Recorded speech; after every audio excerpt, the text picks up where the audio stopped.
You are now locked in with Cousin Nita. We in the Clee with Cuz.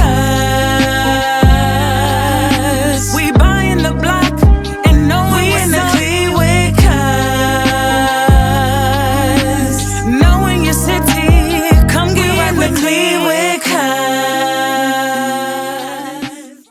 All right, peace, Cleveland. We got to talk on today's episode of In Cleveland with Cuz. We have a very special guest, the incomparable Councilwoman Stephanie Howse-Jones of the new Ward 8, which includes Asiatown, Huff, St. Clair Superior, and parts of downtown and midtown. So first, I want to say thank you for taking the time out to have this conversation.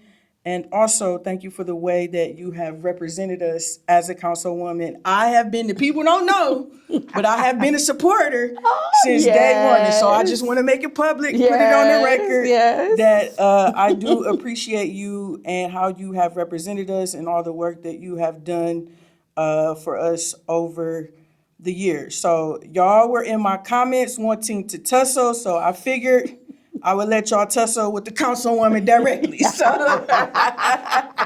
thank you again. I want to jump right into it. So this past week, I posted a video of you at the budget meetings. Mm-hmm. You were speaking very passionately to the law director about your frustrations with getting contracts and funding out the door. Yes. That video has since gone viral. It's been shared almost 500 times. There are over 200 comments, 25,000 plus views. So before we get into that moment, break down for us what is the budget meetings, what happens in that room, who are there, what decisions are being made, what's happening in those meetings. Right. So every year in the city of Cleveland, on February 1st, the mayor releases his budget.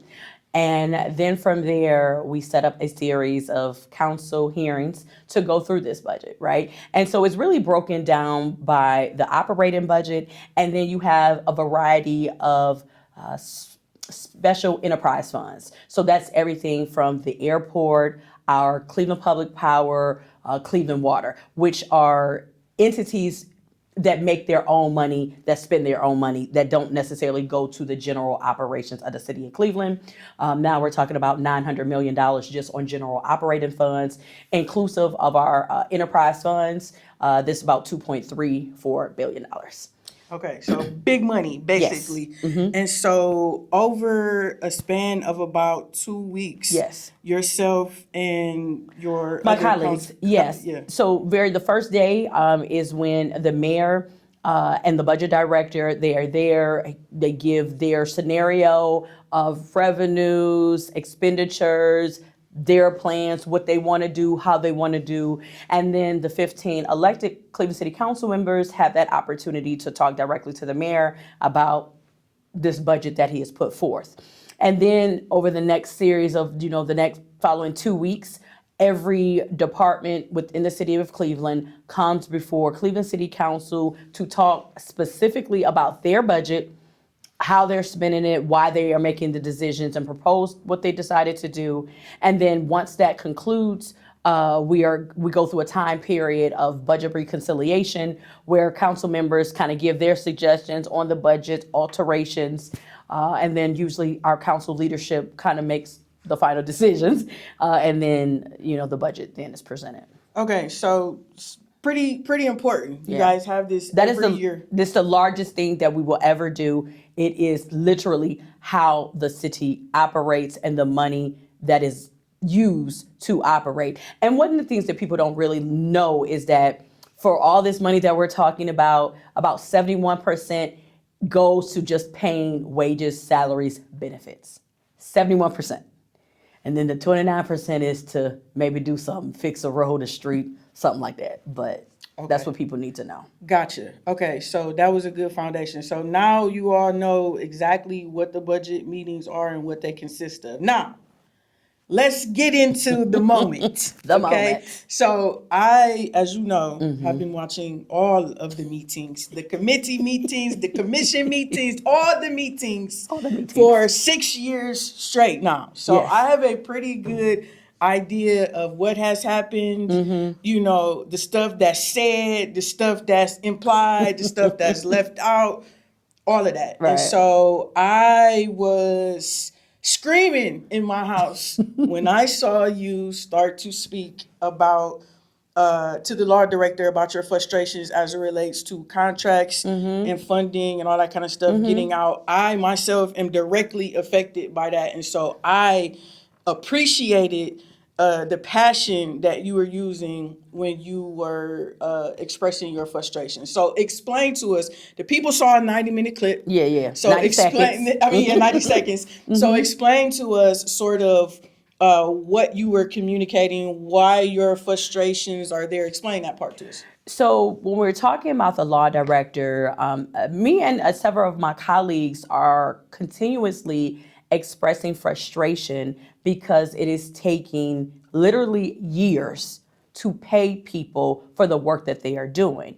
And in that just brief interaction, the law director, you know, he just brought up the piece of paper with the flow chart of the contracts. And I was like, oh, well, we gonna talk about this? You brought it up. Well, let's see. Let's talk about this. Give me that. Give me that. I'm like, give it here. No, I was like, come on, well, we gonna talk about this because this is just, you know, people come up with processes. I don't know, like you thought it was good. And I'm like, well, this is a problem. You think it's good as the full law director, and me as a legislator, I'm like, this is not a definition of good to me, right? You just have arrows going to especially a department that who's supposed to do an action, but it doesn't give you the specifics because you cannot hold people accountable. Because many times when people ask where a contract is, people are like, well, I don't know, it's here. We don't have a level of accountability nor transparency in our contracting processes to know who, not just the department, the person within the department, a name, who is supposed to do this job, how long is it supposed to take them to do their job as it relates to contracting, and then going through the system. And so literally, and the frustration is at that moment is that we're going through a budget cycle. And many times council members have been penalized, right, for not spending money. So they'll tell us we don't need any more money because we didn't spend the money, but you can't spend the money because you ain't got the contracts out. But then you gonna tell me that this is a good process? Nah. So break that down a step further for the residents. When you talk about contracts and funding, how does that affect residents? Are we talking youth programs? Are we talking housing? How are residents impacted directly by So that? you can have, and I will give you just the examples that I have like currently out now. There's a variety. There is a $7,500 contract that usually I go to help support the Cleveland Asian Festival. They have not been paid since 2014. And the way our contracts are set up is that they are reimbursable. So somebody is supposed to spend the money up front, and then you submit your receipts, and then you're getting paid back, right? That's one. On the other hand, I have Lutheran Metropolitan Ministries, which is, they got $500,000 to pilot 3D printed housing, right? It's been a year and a half. They haven't even been able to get started to spend any money because they haven't gotten the contract. Yet again, so all that money shows up on my side as Councilwoman Howse, is not spending her money, but the contracts haven't been executed. And so you go through this time, actions and initiatives that you want to get done in community don't happen. So the housing that LMM does, many times, they run the men's shelter. They really are trying to find stability for those who are, of lesser means and things of that nature. The Asian Festival, providing cultural opportunities. And then even more so, there are organizations that would like to do stuff. I have a Muni League football team, Flashy Rockets. that they had contacted me because they needed to get new helmets and uniforms, right? I had 2 muni teams that are in our area. I allocated $10,000 so that each team could get $5,000 because Lord, I'm very out of touch. Football is expensive. Helmets, uniforms, and so you don't want that to be a barrier. January, person called me, was like, we didn't get the money. Do you think we're gonna be able to get the money this year? It's time and time and time again. So even with the little resources we do have, and we trying to partner with organizations, money is not getting out of the door. And it is frustrating. And so for someone that is in a position that is leading the actions in the city of Cleveland to tell me the process that we have is good, and I know that people aren't getting paid for years, I will not accept that, and I am going to call it out. Yes. And I think that people don't realize the example with the football. Those people may have signed up a bunch of kids or promised or told a bunch of families and kids, we're going to do this and we're going to do that. So now they looking funny in the light. They're looking at you and you're like, I did my part or what I could do. And thus the frustration at the table. And like I said, it's several. I got several examples like that, right? Again, when you're talking about even having policies that require you to reimburse funds, how do people reimburse money they don't have? I've really been fighting on this point. Now, the federal government money, okay, they have their rules. But we have our own. That general operating, that $900 million, these are City of Cleveland dollars. They ain't touched nobody else. These are our dollars. Why can we not come up with a more equitable model to evaluate people? We know you doing the work, you've been doing the work, you got this $10,000, whatever, contract grant. Why can't I give you this $10,000 and I treat you like a professional that you are, that you do what you're supposed to do, you show the receipts, do your report, and we go forward, right? When I know, I ask people all the time, who am I supposed to call on that can be the Billy Billionaire for our people? We don't have that philanthropic spirit where people like, I got you. I'm gonna spend the $15,000 for this program, $7,500 for this program, and can wait a year, 2 years to get my money back. Right. Our community is not set up that way. And so we in the local government, when we know this, we need to design our rules based on the reality of our people. And I am consistently fighting back against that. This mentality of, no, we got to protect the people's money. How are you protecting the people's money when you hoarding it? And not letting the people get access. So that's a good point. What do you think at this point, let's talk solutions. If you could redesign the process tomorrow, what do you think should be done or could be done differently? Well, how are we currently giving people money in different organizations? You have a contract, you tell me this is what you're going to do, and I look at it and I said, okay, I'm going to allocate these resources. And again, I think it's about scope and scale. But I feel like you talk about $20,000, $50,000 or less, I should be able to give you that money, and then within the time allowed, you give me the receipts. And everybody goes to the extreme. Well, what if they take the money? What if they don't do what they want to do? Have a system in place. If that happens, we note it. You set up a repayment plan. You didn't know, whatever the case may be. Worst case scenario, we take you to court, right? You're on a list. You won't get any other resources from us, right? Because you weren't a good steward of the people's money. But the majority of people, you give them the $10,000, they're going to give you their receipts. You're going to see the people that participated. Right. And to your point, oftentimes you're not even talking about a lot of money. In your example for the muni leagues, let's just say worst case scenario, the city were to quote unquote lose the $10,000. I mean, we done lost $10,000. We don't want to talk about settlements and consent decrees. Listen. And like I said, and again, because you're dealing with people, you should already project that somebody gonna do something. You know, somebody There's always one. 10%, 5%. Yep. But that's a part of doing business, right? Yes. In any business, you already build in the losses, right? So you build that in, right? Okay. But that don't mean 90% of the people ain't gonna do right. Do good by the people. Do what they said they're gonna do. I wanna bet and partner and invest in the 90%, not the 10%. Right. And couple on top of that, all the things that we know about the socioeconomics here in the city of Cleveland. When you know people are literally do not have resources just to have your basic needs met.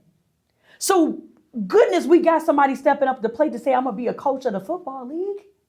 Good, we got volunteers that's gonna do the community festivals where we can't do them. You got volunteers that do these festivals and things of that nature, and we're helping them to pay for the security guards.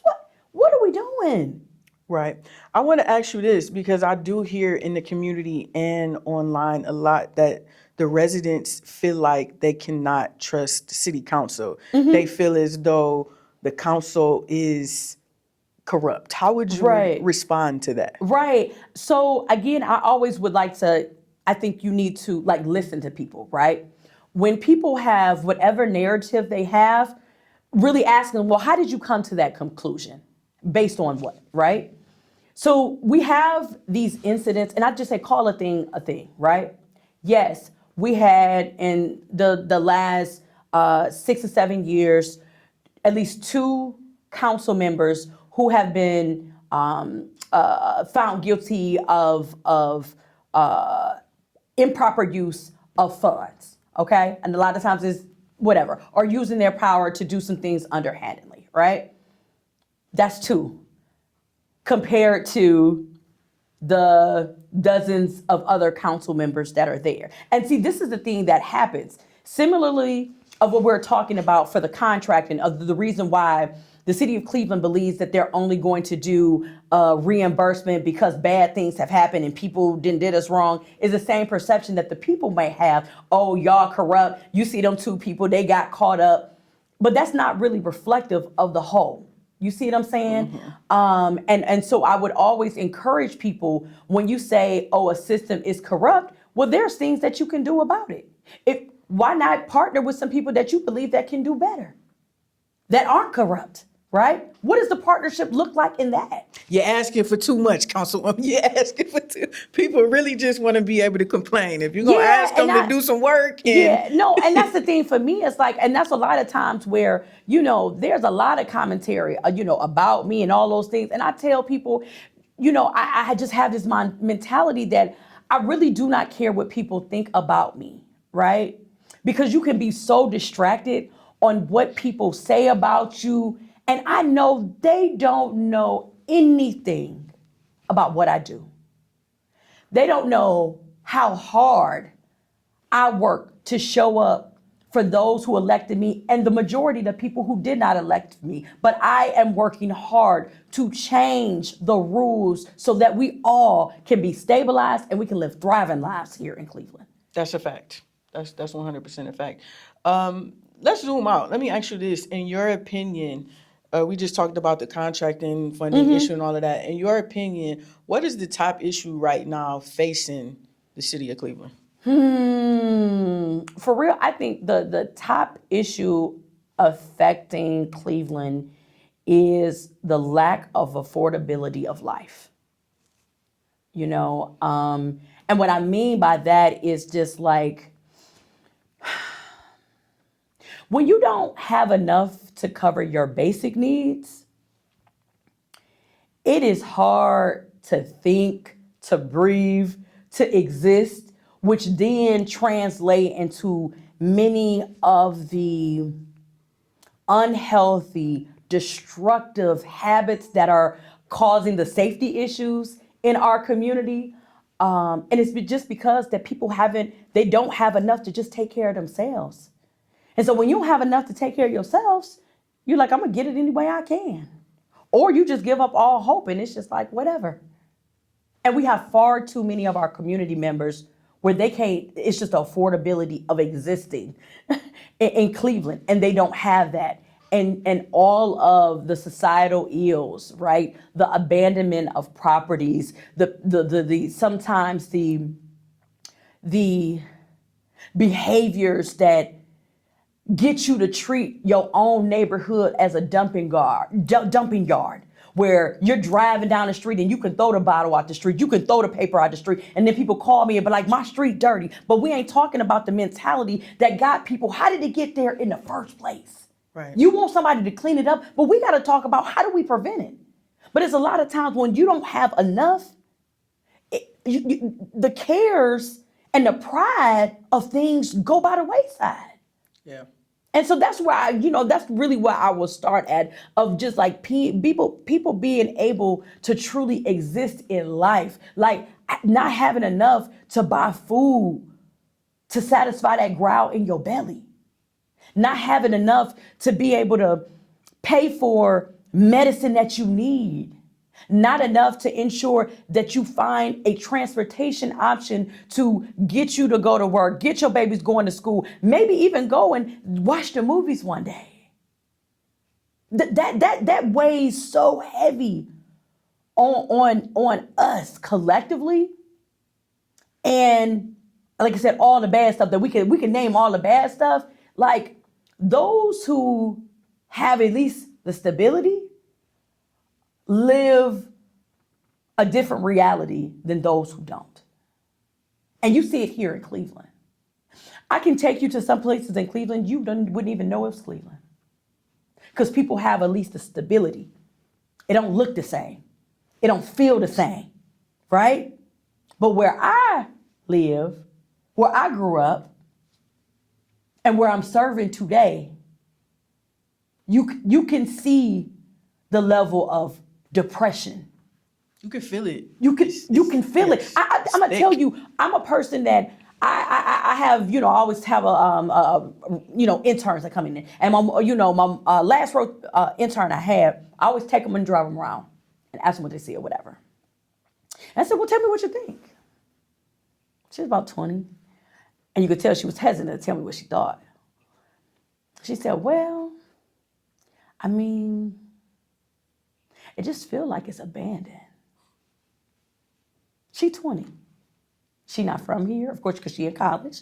She from somewhere else. She 20. She see it. So if that's her in a just 2-hour drive, what do you think we get when that's your everyday reality? Abandonment. Right. Use the good word. It does. It feels heavy. Mm-hmm.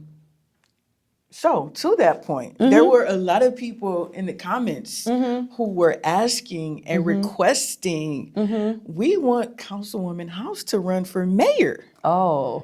So have you ever given any thought to that? Could that be a possibility? Would you like to attempt to lead Cleveland in a new direction at some point as mayor? So I will say this. I will tell people, when I was a freshman at Florida A&M University, I always give a shout out to NSBE, National Society of Black Engineers. We had an orientation where you write down what your life goals are, right? And so it wasn't just writing down what you wanted to do. It was to incorporate the what, where, when, why, and how of your life. And one of the things, I still had a paper and I'll show it to you. One day I'll show it to you. 1997, I wrote this down. So I'm gonna graduate from college, I'm gonna have a girls program, I'm gonna do a consulting thing, and I'm gonna be elected official. And in parentheses, it says congressperson, mayor, councilperson, etc. I just knew I wanted to be elected, right? And so going through this time, at times I do feel like sometimes I have felt defeated. I will not lie to people. 2 years in serving in Cleveland City Council, y'all, I just felt like I had no desire. I wasn't even gonna run for re-election. Because it's just like the press of just not seeing that I'm thinking I'm here, I think I can make a change, and you are running against this brick wall in front of me. And I'm just like, I don't know. You know what I'm saying? And there are other times where I feel like, well, why not? You know what I'm saying? Why couldn't I consider myself a viable candidate at mayor at some point in time, right? I feel like there is a lot of work that I need to do in my own community to stabilize my own. You know what I'm saying? I think about succession planning because it's one thing to be like, oh, I'm gonna do something, I'm gonna run for mayor, but who gonna take care of where I live? You see what I'm saying? And I know I have not done the mentorship that I need to do to prepare, because the people always gonna make the decision, but I absolutely need to do a process of myself to mentor someone, to get them to understand, at least from my perspective, they gonna have their own stance and the people will make their decision, but I want people to have a real choice, when I transition out of here, because I'm not gonna be here forever. You know what I'm saying? And so I would say I'm at a place now where I have not ruled it out, but I ain't saying yes, because I know at this moment I have not done what I needed to do so that I'll be comfortable that people that elected me in Ward 8 will have a public servant that is ready and understands the real assignment. You know what I'm saying? What it really takes to serve people. Because there's a lot of people that'll run and will do it, but that don't mean they do it for the right reasons and that they will work in partnership with a multitude of people. So she's not saying yes. I'm not saying yes. But she's not saying no. Correct. So comment below if you want to see Yeah. Councilwoman Howse-Jones run for mayor at some point in time. Let me ask you this. You say you won't be here for forever. Yes. So what do you want your legacy to be? If there's one thing that you could accomplish during your time as a councilwoman, what would that one thing be? What could you look back on and say, okay, my tenure was a success if this happened? Well, I think that's in the process now. I was able to work in partnership with a lot of people to pass Tanisha's Law. This is in honor of Tanisha Anderson, who tragically lost her life November 12th of 2014, which was a call for help for her family when she was doing a mental health crisis, ended in the worst day of that family's life that ended up with her dead, right?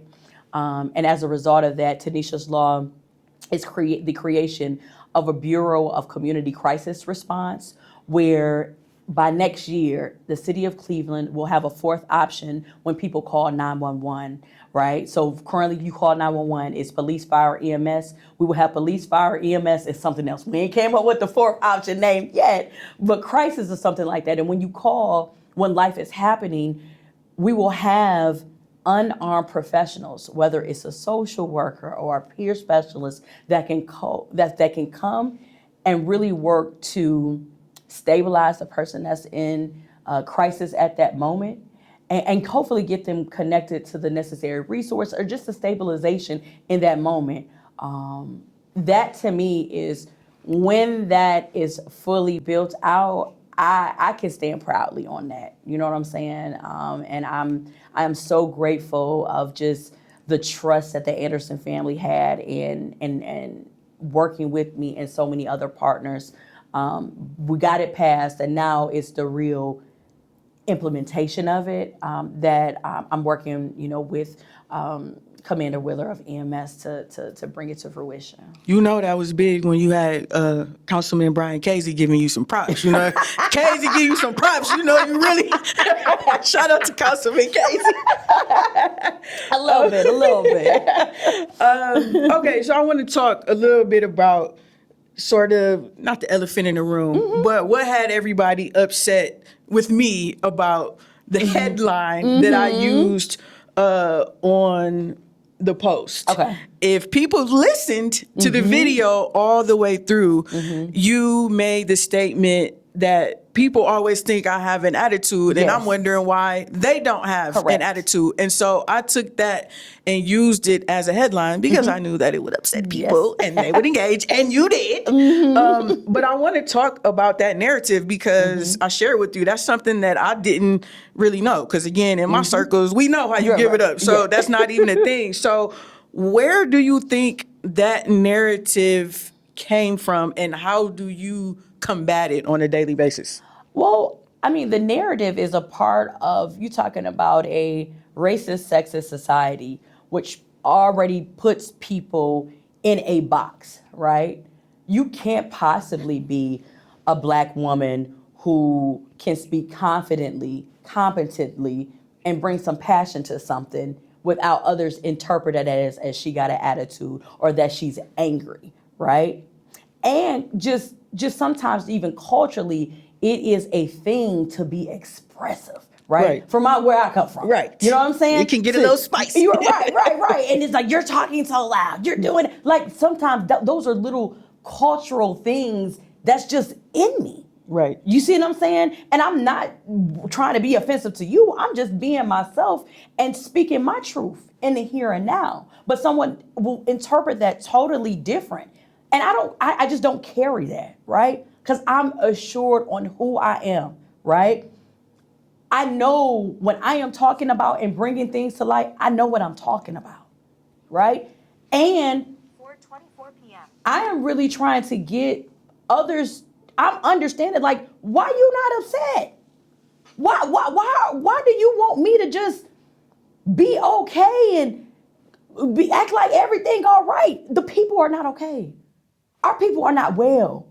And just as much as people try to convince me it's bureaucracy and things take too long, in 2026, I know that is not true. Because that man elsewhere, he has changed the world. The world in a little over a year and 13 months. But you want me to be calm and collective when I know far too many of my neighbors are not doing well in life? No. Do you feel that you are judged more on your tone than on the substance of what you are saying? At times, yes. Within that, though, some people have just gotten accustomed to, and we are in a very male-dominated space where consciously and subconsciously, people are trained that men are leaders and women just need to sit there and follow and support men. That is a culture that is part of American society, right?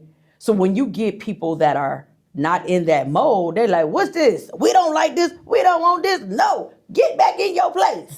And I'm just like, oh child, like I don't know what rule book you read it, but that's not no. What advice would you give to other Black women who are told that they are too much or that they have an attitude, when they speak up or speak passionately about the things that are important to them? I think it is so important for Black women to just love on yourself. Like I was just at talking to some students, and a young lady asked me in college. She was like, "Well, some people talk about affirmations and things that you could do for yourself." I think it is important for Black women to take care of ourselves, right? Because a lot of times we are in places where people don't take care of us. They are not protective of us, and many of us have been socialized to know that if we don't speak up, we the ones that's gonna be caught in the stuff, right? Mm-hmm. If we don't speak up, no one a lot of times is speaking up for us. And so it's important when you are in this environment to take care of yourself, but also find alignment with people who can, like they say, hold your ladder. Because it's heavy. It's heavy to always be in the focus and attention on what you bring into the table. That can wear on your physical body, your mental health, your emotional health. And sometimes I can see it playing out with myself. It's just like, this is a lot. And so it is important to find people around you who can love on you, who will have your back, right? Who can affirm you despite what other people are saying, but also people that can hold you accountable. Well, you sure had those people affirming you in my comments. They was ready. They was off with my head. I am happy though. I was like irritated because y'all don't read, listen, but I was also happy to see so many people coming to your support and coming to your defense, because I believe that is important. We should protect each other. As we wrap up, if you could give those people, your supporters, the citizens of Cleveland, one mandate or one ask, what would it be? One ask. Oh, there are so many. But I will start off with this. I would ask people, question, I'm gonna pose a question. What do you get if you don't ask for anything? Right? The answer is nothing. I want us being in community, I want for us to start asking for the things that we want in our community and take it a step further.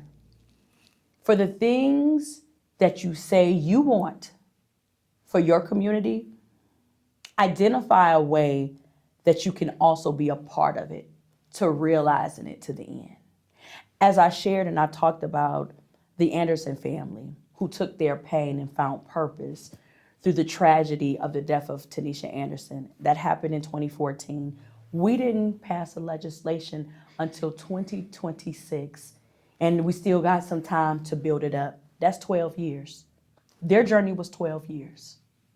Yours might be 5. Somebody else's might be 2. Somebody else's might be 20. No one is going to love you more than you. No one is going to do more for your community than you. And I'm literally talking to everybody, right? And you will not get anything you do not ask for. And so that's just the thing to the people is we have to start asking elected officials for real things and being partners with them for the things that we ask for.